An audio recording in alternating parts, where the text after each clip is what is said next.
Tyler Jones here with you. Thanks for stopping by here on this edition of Ravens Rundown by Chat Sports, as we are talking franchise tag candidates for your Baltimore Ravens.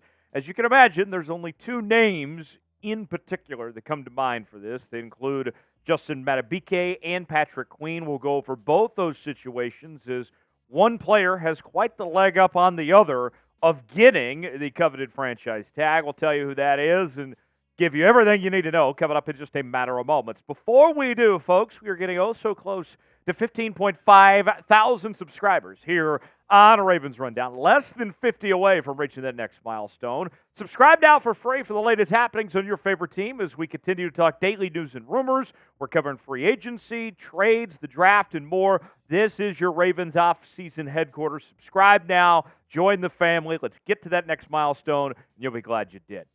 We begin with Justin Madubuike. A new report coming out from ESPN within the last 24 hours is suggesting that the Ravens are expected to go forward with tagging Madubuike over Patrick Queen. But obviously these things aren't done till they happen, till the pin hits the dotted line, right? Here is what ESPN's Jamison Hensley is reporting on the situation. Baltimore is expected to place the franchise tag on defensive tackle Justin Madubuike to keep the first-time Pro Bowl player from reaching free agency next month.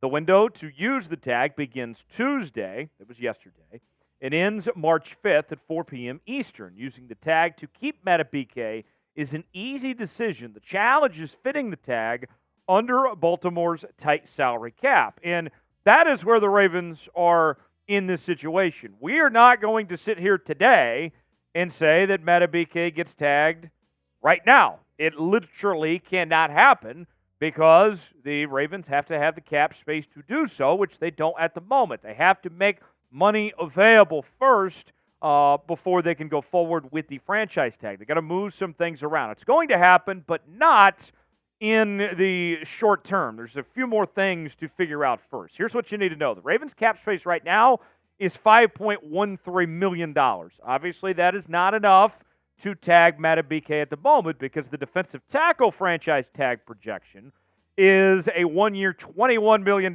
deal. So in theory, you got to go find at least $15+ million to be able to get this franchise tag done. And it's a significant upgrade from the salary that Madubuike got in 2023, as he was paid close to $3 million. So a big step up for a player like him, but well-deserved, as we saw Madubuike have a fantastic season in 2023. Now, does Madubuike want to stay in Baltimore? He had an interview with the NFL Network at the Senior Bowl a couple weeks ago, and he said the following: in terms of Baltimore, man, that's home, but you know business is business, and that side is going to take care of itself. So he didn't quite commit to the Baltimore Ravens and say, hey, I'm looking to take a hometown discount or whatever. He said, hey, it's business. And you can't blame him, quite frankly, for that. Now, General Manager Eric DeCosta, who's done a really good job putting this Ravens team together and managing the salary cap over the last few years and getting the big contracts for Lamar Jackson as well as Roquan Smith. What did he have to say about Madubuike? Well, he said this recently: we'll have those decisions made in coming weeks. We'll know what's best for us to do. So kind of coy, not direct answers, but you get the idea. The statistics. Here's why Madubuike deserves this money, and you should expect him to be in Baltimore next year. He's coming off a terrific season where he led the Ravens in sacks with 13, had 2 forced fumbles, 56 tackles, 12 tackles for loss. Pro Bowl level, he was fantastic in 2023, and he's really just entering his prime, just now getting started on that front. So, before we get to Patrick Queen and talk about his situation, let's ask you about Justin Madubuike. Our pinned comment today, your chance to be the GM here on Ravens Rundown. Should the Ravens tag Justin Madubuike? Type Y for yes, type in for no. Weigh in the comment section, let us know what you think. Today's show is sponsored by Prize Picks. Prize Picks is the place to go for daily fantasy made easy. Choose 2 or more players on any given category. Get the choice of more or less. And you can mix and match different leagues from the NFL to the NBA, NHL, Major League Baseball, golf, NASCAR, and more. And we're looking ahead to the Major League Baseball season. I got a little Rodriguez special for you here. My Oriole fans, where you at? We are shouting out our guy Grayson Rodriguez to have more than 180.5 strikeouts this year. And then we're going to the other coast to Seattle. That's where we find Julio Rodriguez of the Seattle Mariners to have more than 168.5 hits. Let's say we put $20 down and cash this. That's going to turn into $60 in Prize Picks. Play along with me. PrizePicks.com/CLNS. Promo code CLNS for a $100 deposit match. The link is in the comments and description of today's video. Prize Picks, proud partner of Ravens Rundown by Chat Sports. Glad to have them on board here on today's show. So, if the reports are true that the Ravens do go forward with tagging Justin Madubuike, what does that mean for Patrick Queen? Are they really about to just let him go to the open market and free agency and potentially let him walk? Let's tell you the situation. Teams are limited to just one franchise tag per offseason. So they can't tag Madubuike and Queen both. It's one or the other, right? The linebacker franchise tag projection is more than the defensive tackle franchise tag projection. So if the Ravens decide to go with Queen, they're going to have to go find even more money, as he would be expected to make close to $23 million next year, which compared to the money he made last year is quite the jump up for him at $2.3 million. Now, if you recall, the Ravens declined Queen's fifth-year option, which would have guaranteed his salary for this year and kept him in Baltimore for this upcoming season, but ultimately they did not feel that his value was the same as what the fifth-year option cost was. So basically, the Ravens have a choice.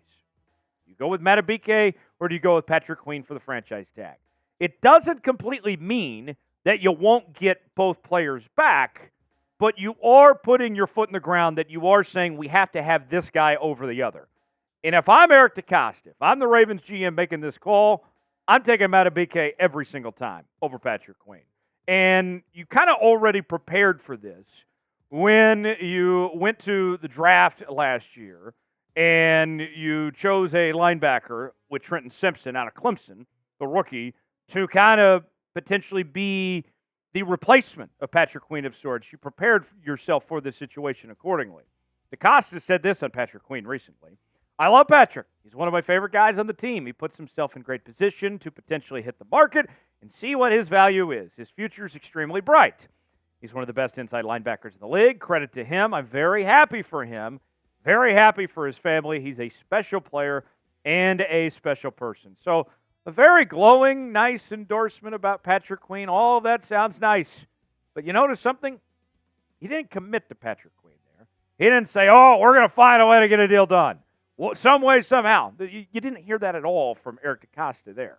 So what's hard for me to imagine, though, although the Ravens did draft Trenton Simpson to potentially be the replacement for Patrick Queen, which was a very smart move, even if they bring back Patrick Queen, just having Trenton Simpson there and having depth makes sense. But what I don't understand, if you're the Baltimore Ravens here, folks, is why did you not trade Patrick Queen when you had the opportunity to get something out of him if he wasn't going to be a part of your long-term future? Are the Ravens just going to find a way to find money and get both these guys back? It seems very difficult to get to that point right now. But as good of a job as DeCosta has done as the Ravens GM, I would be very disappointed if we look back at this situation, we say to ourselves, how did they not get something from Patrick Queen? If they weren't going to get a deal done, just let him walk for free. How did you not trade him and at least get something out of him? I would be very frustrated. You would be very frustrated with that too, and rightfully so. So who is the one that you would tag? If you were Eric DeCosta and the Baltimore Ravens, would you go with Madubuike? Would you go with Patrick Queen? You already heard what I had to say. I'm going with Madubuike. It's the one that I would tag. I'm typing J. If you disagree, if you want Patrick Queen, type P for Patrick Queen. Let us know what you think. We'll continue to follow this. Whenever that franchise tag gets handed out, we'll do a video and talk about it here on the channel. We expect it to be Madubuike, but we'll see how it ultimately plays out. We're continuing to cover the Baltimore Ravens each and every day here on Ravens Rundown by Chat Sports. Subscribe now for free, and we'll see you next time.